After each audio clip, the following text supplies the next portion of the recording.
la venue de Jean-François Bidot. Est-ce que quelqu'un de Jean-François? Non.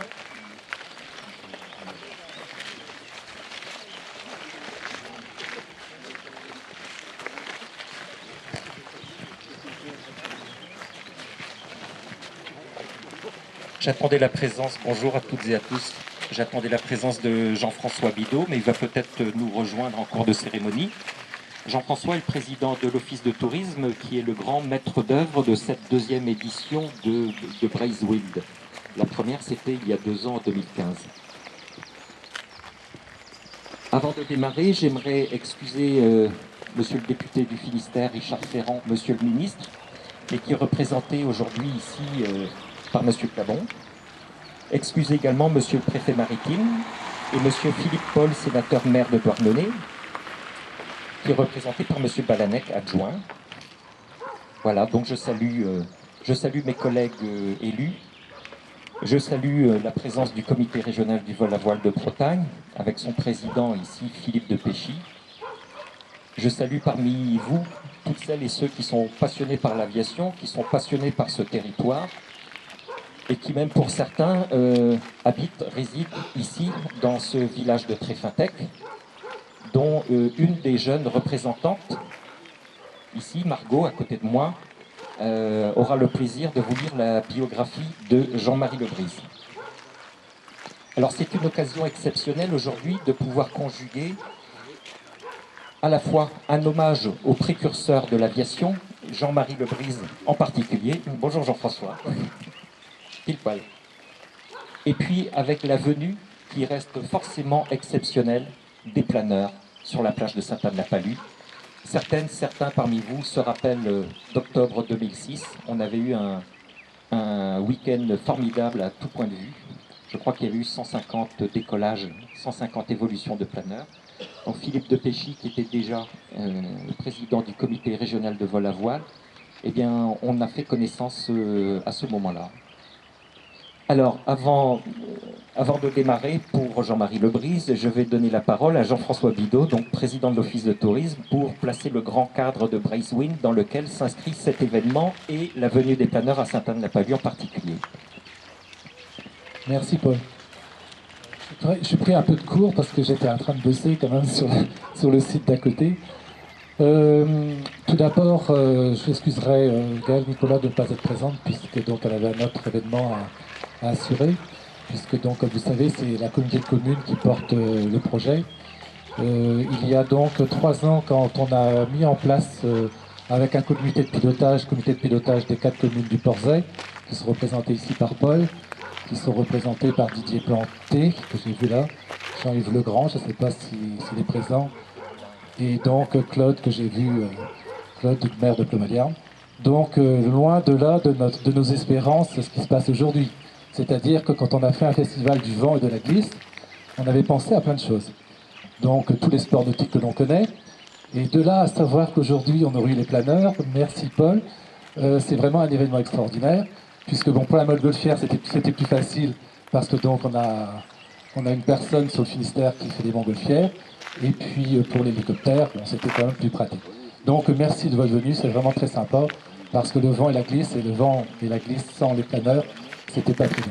Mais si tout cela est possible, c'est bien sûr grâce à la communauté de communes, comme je disais tout à l'heure, mais au-delà de la communauté de communes, c'est aussi grâce à tous les sponsors que l'on a. Et les sponsors, s'ils sont venus, c'est bien parce qu'on a donc d'abord des mairies qui sont très dynamiques et qui ont mis à disposition donc leur personnel. Au-delà de ça, on a aussi bien sûr tous les bénévoles. Et là, je remercie tous les bénévoles puisqu'on doit être à peu près 250 bénévoles sur les 2 sites. Et sans les bénévoles, c'était pas possible. Et au vu du dynamisme des communes du Porzay, au vu du dynamisme des bénévoles, ben, je vois qu'il y a des sociétés qui sont présentes puisque je vois Locarmor en la présence de François qui est là. Je les remercie beaucoup et c'est bien parce qu'il y avait ce dynamisme-là qui sont venus nous aider. Donc je voudrais quand même les citer parce que sans eux, de toute façon, ce qu'on a fait cette année n'était pas possible. Et donc merci à Armor Lux de nous avoir donné un sérieux coup de main. Merci à Michel Salin qui nous a donné un sérieux coup de main. Merci donc à Locarmor de nous avoir également donné ce coup de main. Après, je remercierai aussi donc une banque que je connais bien qui est le Crédit Agricole, Groupama également. Et je ne voudrais pas manquer Sport 2000 Cadieux, j'en oublie un, donc ça, je m'en veux là. Sport 2000, Cadieux, Cégélec Colas, et puis et Intermarché, donc de Comédien. Donc grâce à ces sponsors-là, grâce à la communauté de communes, on a pu faire quelque chose. Et donc j'espère que le temps sera de la partie, mais comme tous les grains sont passés ce matin et qu'il n'y a pas trop de vent, donc vous pourrez évoluer, et nous en sommes très contents. Et on va pouvoir faire une belle manifestation. Et donc deux sites, 2 jours, 2 lieux, des lieux de grève très sympathiques. Et au-delà de ça, bien sûr, des animations qui sont quasiment toutes gratuites. Donc c'est ça qu'on voulait, parce que nous, ce que l'on veut faire, c'est donc la promotion de notre territoire, la promotion des sites, bien sûr, qui sont magnifiques, la promotion du territoire. Et donc, pour faire cette promotion, rien n'est mieux que de faire venir les gens sur des spectacles gratuits, c'est ce qu'on a fait. Et donc, encore merci à nos sponsors et merci à nos bénévoles. Voilà ce que je voulais dire. Merci Jean-François. Alors, Jean-Marie Lebrise, Margot. Qui était Jean-Marie Lebrise? Lebrise est né à Concarneau le 25 mars 1817. Son père est nommé maître de quai à Douarnenez en 1822. Et comme ses 6 frères, il est formé au métier de marin. Mousse a 11 ans. Il est affecté au service militaire sur l'Héroïne pour une longue croisière où il est impressionné par le vol des grands oiseaux de mer. Capitaine au cabotage, il participe à des sauvetages et l'idée le poursuit de construire une barque-ailier pour repêcher les gens en danger. En 1856, il en fait l'essai sur la plage de Tréfontaine. S'élève face au vent tiré par une charrette et effectue le premier vol plané plus lourd que l'air. Son brevet de 1857 décrit simplement mais clairement son idée de commande indépendante des airs. Merci Margot. On va revenir un tout petit peu sur la technique après. Je vais poursuivre l'aventure de Lebrise après 1856. En 1857, il dépose un brevet. Donc à l'époque, les brevets, on les déposait dans les préfectures de département. Ce brevet, qui est très très court, mais très bien illustré, est le premier brevet déposé en France pour une voiture aérienne. Alors, ce qui est devenu de la barque-ailée qu'il avait construite et qu'il a essayé ici, à Tréfintec, il a fait un deuxième essai. Il pensait qu'en s'élevant, en lâchant, on va dire, l'objet depuis un portique au-dessus d'une falaise, c'est qu'il aurait assez de temps pour reprendre un tout petit peu de... Voilà, mais ça n'a pas marché. Donc il était un peu découragé. Il a eu plein d'ennuis de famille parce que je crois qu'il a perdu 4 enfants en 15 ans, sur les 8 ou 9 qu'il a eu. Et Lebrise, on le retrouve 10 ans après, en 1867-1868 à Brest. Parce qu'entre-temps, il a rencontré des gens. Ces inventeurs-là ne travaillaient pas à cette époque-là tout à fait tout seuls dans leur coin. Donc il rencontre Nadar, photographe, qui est promoteur de la première société d'intérêt pour l'aviation. Et c'est Nadar qui parlera de Lebrise d'ailleurs à Jules Verne, mais on y reviendra un tout petit peu après. Et il obtient l'assistance de la marine impériale, puisqu'à l'époque c'est encore Napoléon III, pour construire un deuxième appareil. Donc il va tester sur l'aire du polygone à Brest, pour ceux qui connaissent, qui était un polygone d'artillerie. Voilà. Mais il n'obtient pas dans l'enceinte militaire l'autorisation de monter dans l'Albatros, ce qui fait que les tests vont être en fait, ça va être une traction. Il n'y a pas de propulsion encore à l'époque sur l'Albatros. L'Albatros va être tiré par des marins élèves du Borda, qui sont des élèves officiers. Il va y avoir plusieurs tests concluants de décollage, sans pilote à bord, mais sans pilote à bord, ce type d'appareil ne peut pas évidemment se contrôler. Donc le dernier essai, eh bien tout simplement l'appareil s'écrase et ne sera pas reconstruit. 2 ans après, c'est la guerre. Donc vous savez, les Prussiens arrivent pratiquement jusqu'au Mans, jusqu'à Laval même. Donc Jean-Marie Lebrise, il lève une troupe de francs-tireurs à Douarnenez pour aller combattre les Prussiens à peu près là où ils sont arrivés, c'est-à-dire au Mans. Et après cette guerre-là, il revient à Douarnenez. Comme il est né en 1817, puisque j'ai oublié de dire, on est en train de fêter quand même le bicentenaire de sa naissance, il obtient un poste de sergent à la ville de Douarnenez, et c'est au cours d'une rixe dans laquelle il intervient qu'il est blessé et qu'il va décéder donc 6 mois après. Alors l'histoire de Lebrise, par rapport à d'autres précurseurs qui ont aujourd'hui leur nom sur la plaque commémorative, elle nous est connue parce qu'il n'a rien écrit, lui, pratiquement. Les déclarations qu'il a faites sur ses travaux, elles font même pas, je dirais, la longueur d'une page. On les connaît parce que des écrivains, des romanciers, des ingénieurs également se sont pris de passion pour ces travaux-là, parce que son appareil, à la fois, manifestement avait des fonctions avancées, et qu'en plus, comme vous l'avez peut-être vu, la barque ailée, l'albatros, ils ont aussi une certaine esthétique. Voilà ce qui a intéressé chez les précurseurs. Donc parmi ces gens qui ont été des passeurs de mémoire, et j'ai dit à Margot tout à l'heure qu'elle était la nouvelle passeur de mémoire, parce qu'habitant à Tréfintec, voilà, aujourd'hui, sa mission, c'est d'en parler à l'ensemble des gens de sa génération, et dans 50 ans, peut-être de rappeler qu'en 2017, il y a eu l'inauguration du monument Jean-Marie Lebrise ici. Il y a eu des personnes comme Yves Pellin pendant la guerre, il y a eu des personnes comme Gaston Decop, il y a eu des personnes comme Michel Mazéas, ancien maire de Douarnenez, et lui-même pilote également. Et puis, il y a eu l'association La Barque ailée, que j'ai connue en 2003, qui est représentée aujourd'hui par son président, Gérard Ledortz, ici.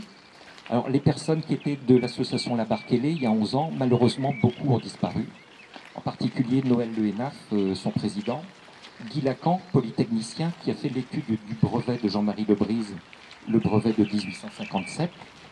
Voilà, donc je rends hommage aussi à l'association La Barque ailée pour les travaux qui ont permis, avec l'étude du brevet de 1857, c'est de reconstruire la barque ailée.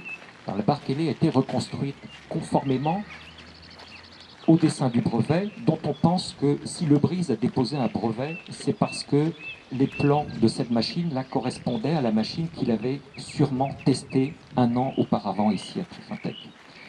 Cette barque ailée-là, aujourd'hui, elle a fait un petit passage sur la plage de Sainte-Anne en mai 2003, et aujourd'hui, elle est exposée dans le hall des précurseurs au musée de l'air et de l'aviation du Bourget. Et l'association La Barque ailée a également reconstruit l'Albatros, le deuxième appareil de Jean-Marie Lebrise, qui a été exposé pendant 6 mois au sein de l'aéroport de Brest-de-Guipava, à peu près 6 mois, et dont on espère qu'elle va trouver, on va dire, une exposition digne de sa valeur. Donc ça sera peut-être le musée d'Angers, d'après les dernières discussions en cours. Le 19e siècle, c'est une période un peu charnière. Je vais prendre appui sur ce qu'a écrit Jules Verne. Jules Verne, dans les premiers livres qu'il a écrits, puisqu'il s'intéressait en particulier à l'aventure de l'air également, tous ces romans, ce sont des romans qui ont, je dirais, qui parlent de ballons, des montgolfières. 3 semaines en ballon, etc., etc. Et il faut attendre les années 1860-1870 pour que dans ces romans, on va dire les plus tardifs, 1880, c'est que quand il parle d'appareil aérien, cette fois-ci, il a viré sa cutie, il est passé au plus lourd que l'air. Et le meilleur exemple, c'est évidemment l'appareil de Robur le Conquérant. Dans Robur le Conquérant, vous avez des précurseurs de l'aviation des plus lourds que l'air qui sont cités, et Lebrise en fait partie. Comme j'ai dit tout à l'heure, Jules Verne se tenait quand même assez bien informé des avancées techniques de son époque, et Nadar a été en particulier un relais entre Lebrise et Jules Verne.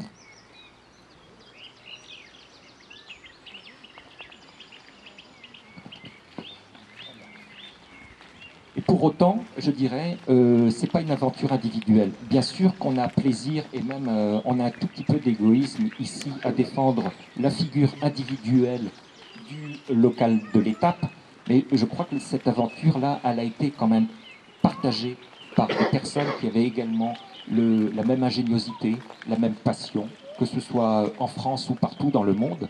C'est pour ça, dans les recherches des précurseurs de l'aviation que j'ai pu faire, évidemment, il y a 10 000 manières de faire des listes de précurseurs de l'aviation. Moi, je me suis appuyé sur les travaux qui ont été faits, c'est dans une université, une école d'ingénieurs en Australie. C'est pour ça que je tiens aussi à rendre hommage à des personnes, là je les cite vraiment en ordre alphabétique, Clément Ader, William Bland, Frédéric Briret, George Kelly, Octave Chanut, Glenn Curtis, Butler and Edwards, Henri Giffard, Lawrence Hargrave, William Henson, Otto Lilienthal, Étienne Jules Marais, Louis Mouillard, Thomas Moy, Alexander Mosaïski, Alphonse Pénaud, Horatio Phillips, Percy Pitcher, Charles Renard, John Stringfellow, Emmanuel Swedenborg, Victor Tatin, Félix du Temple de la Croix, Nicolas Téléchoff, Thomas Walker, Francis Wenham, John Wise et bien sûr Wilbur et Orville Wright, dont je rappelle qu'en 1903, quand ils font les tests cette fois-ci, on peut dire du premier vol avec une propulsion autonome, eh ben, ils le font un peu comme Jean-Marie Lebrise, ils ont choisi une longue plage pour ces tests-là. Donc je suis très heureux vraiment de souligner ce point commun. Maintenant, pour parler rapidement du monument de Jean-Marie Lebrise, ici en 1950 et avant, c'était encore la RIA. Il n'y avait pas tout ce parking. Le village de Tréfintec, qui est juste un peu plus haut, je dirais, il s'arrêtait, le cours d'eau passait quelque part par là. Et donc ici, la première stèle, a été offerte par l'association Les Ailes Brisées, qui est une association qui vient en aide aux familles des pilotes disparus en mission. Une première stèle a été inaugurée en 1957, qui marquait donc le centenaire du brevet de Jean-Marie Lebrise. Elle a été brisée dans des conditions un peu obscures et elle a été réinstallée, la nouvelle, en 1967. C'est celle que vous voyez ici derrière qui a été déplacée par la commune de Plonévé-Porzay l'année dernière dans l'idée de mettre plus en valeur ce souvenir-là et d'étoffer le monument. Vous voyez, il y a des murets qui ont été faits. Alors, je remercie les services techniques de la commune de Plonévé-Porzay parce que tout ça a été fait en régie, donc en particulier sous l'autorité de Denis Pénarin, avec qui j'ai fait une journée de maçon pour poser ces murets également. Il a bien voulu me laisser l'assister pour ça. Je remercie pour sa confiance. Et il y a deux pierres qui sont particulièrement ouvragées. Vous voyez, à gauche, il y a l'hermine bretonne en bas-relief sur une des pierres. Et à droite, sur la partie droite, c'est la stylisation de la barque ailée vue de haut. Et ça, c'est un travail particulier qui a été réalisé par Jean-René Ledonche, qui est conseiller municipal, qui est parmi nous, je crois, et que je remercie. Voilà. Il est temps maintenant, avant de procéder à l'inauguration de la plaque commémorative, je vais laisser Philippe de Péchy dire un petit mot en le remerciant encore, en remerciant la Fédération française de vol à voile, le comité régional, hein, pour l'équipe qu'ils amènent, pour le matériel qu'ils amènent et pour le spectacle qu'ensemble, je pense, vous allez assister à quelque chose de rare, forcément, puisque la dernière fois c'était il y a 11 ans. Je remercie Philippe pour l'instruction du dossier d'autorisation pour l'aviation civile, parce que, contrairement à 2006, nous sommes dans un régime de manifestation aérienne. Donc c'est vrai qu'au niveau administratif, c'est assez compliqué. Nous avions à la fois affaire à l'aviation civile, aux affaires maritimes, puisque nous occupons le domaine public maritime, le conseil départemental pour tout ce qui est les routes autour, la commune de Plonévé-Porzay pour autoriser l'événement également, mais ça n'a pas été l'autorisation la plus difficile à obtenir. Voilà, Philippe, merci en tout cas, et puis à toi la parole.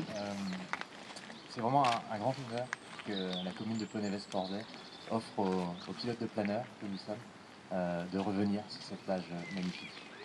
C'est avec une grande humilité que nous revenons sur le lieu de l'origine, là où tout a commencé, là où le premier pilote solaire, le premier planeur s'est élevé en France, avant Kitty Hawk, avant plein d'autres événements. Et c'est aussi avec un énorme plaisir que nous revenons, parce que le lieu est magique. Certains d'entre nous ont volé au-dessus du Mont Blanc, en Afrique, aux États-Unis. Je peux vous assurer que le paysage de cette baie, de cette plage, quand on sait ce qui s'est passé en 1856, c'est un paysage absolument extraordinaire. Donc merci infiniment pour votre proposition et pour l'invitation et l'honneur que vous nous faites. C'est une opération qui est aidée par la Fédération française de vol à voile. C'est une des 4 opérations importantes. Elles sont dans le budget du Bourget, d'autres événements, mais voilà, Tréfintec, notamment pour le président de la Fédération française de vol à voile, qui est d'origine bretonne, c'est quelque chose voilà, de très important, et c'est aussi pour ça voilà, qu'on vient avec une délégation importante. J'en profite pour remercier nos amis de Besançon et des Pays de la Loire qui viennent nous accompagner également. Il y a un symbole aussi très fort pour nous en ce week-end, alors qu'on va rendre hommage justement premier Vélivol, breton de surcroît, de penser qu'en ce moment même, on a deux jeunes femmes, deux jeunes féminines bretonnes licenciées dans les clubs de Rennes et de Ploërmel qui, aujourd'hui, vont défendre les couleurs de la France au championnat du monde de vol à voile en République tchèque. C'est un très belle passerelle, justement, entre les débuts, les pionniers, et montrer que la Bretagne est une terre d'aviation très forte et dans laquelle les jeunes, et peut-être toi demain Margot, eh bien tu pourras aussi te faire plaisir en planeur et qui sait représenter la France à la chose. Donc je vous remercie infiniment pour cette participation au Brézouine, qui est un événement magique et qu'on a vraiment envie de découvrir avec vous. Merci à la commune pour l'accueil. Merci à l'aviation civile également pour nous avoir aidés et guidés dans l'instruction du dossier. Et on est à votre disposition toute la journée, bien évidemment, au stand et devant les planeurs pour vous présenter notre sport. Merci infiniment. Merci à Jean-Marie Legault. Il me reste à vous remercier pour votre participation à cette commémoration.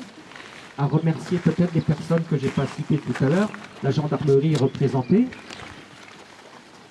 L'aéroclub Jean-Marie Lebrise de Quimper est représenté par son président. Merci à vous de représenter aussi cette actualité finalement des aéroclubs et du vol de tourisme, en particulier dans le Sud Finistère. De remercier toutes les personnes qui m'ont aidé à préparer cette cérémonie, en particulier mes adjoints. Il y a Michel Pouliquin, il y a Pascal Baudénan, il y a Sylviane Pénaner, Véronique Lebon, Alain Pénobert, les services techniques de la ville, et vous inviter à rejoindre l'attente pour le pot d'honneur. Merci à vous en tout cas. Merci.